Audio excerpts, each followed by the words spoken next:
Magandang gabi po, Sir Bums, at sa lahat po ng solid na tagapakinig ng inyong channel. Ako nga po pala si Jane, 24 na taong gulang. Ang ikukwento ko po sa inyo ay isang karanasan na hanggang ngayon ay sariwa pa rin sa alaala ko.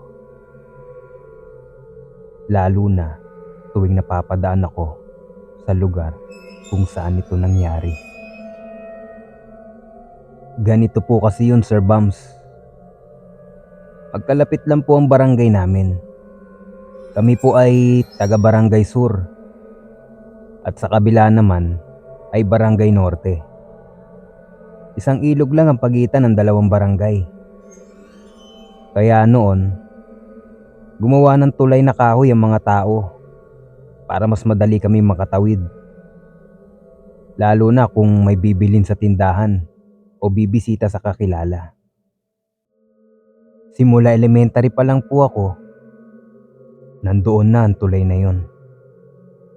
Hanggang sa mag-high school. Normal na po sa amin ang dumaan doon. Umaga man o gabi. Maraming estudyante ang gumagamit ng tulay. Lalo na yung mga nag-i-enroll sa school o kaya yung mga nandoon sa kabilang barangay. Sa tagal po ng panahon, nasanay na kami. Para bang wala na kaming dapat katakutan doon. Pero mali po pala ako. Isang gabi po noon, Sir Bums. Bandang 10:00 ng gabi. Dumaan kami roon ng kuya ko. May bibili lang sana kami sa kabilang barangay. Tahimik naman ang paligid. Walang aso, walang kuliglig, walang kahit anong ingay. Habang naglalakad po kami sa tulay, ang naririnig ko lang ay ang langit-ngit ng kahoy sa bawat takbang namin. At doon ko po biglang naramdaman yung kakaibang presensya. Parang may sumusunod sa amin. Parang may nakatingin mula sa dilim. Sinubukan ko pong magpakatatag. Iniisip ko na baka guni-guni ko lang. Kahit naramdam ko na po ang paninikip ng dibdib ko at panlalamig ng bato ko. Tinuloy pa rin po namin ng kuya ko ang paglalakad. Pagdating po namin sa huling bahagi ng tulay, doon sa parting sira-sira na at halos bumigay na ang mga kahoy, bigla po naming nakita ng kuya ko, Sir Bums. Doon mismo, sa gilid ng tulay. Isang babaeng nakaputi. Tapos, natatakpan yung mukha niya ng mahaba niyang buhok. Hindi siya gumagalaw.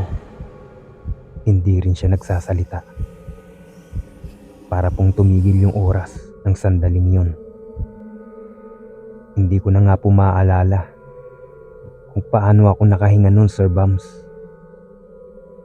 Pagkakita po namin ng kuya ko, sabay kaming tumakbo pabalik. Ramdam ko pong parang may mahabol sa amin. Hindi ko na po nilingon, pero parang may mga yabag talaga na hindi sa amin galing. Mas binilisan po ng kuya ko ang takbo niya. Grabe po ang tibok ng puso ko, Sir Bums. Akala ko po mahimatay na ako sa sobrang takot. Hanggang sa makarating po kami sa dulo ng tulay.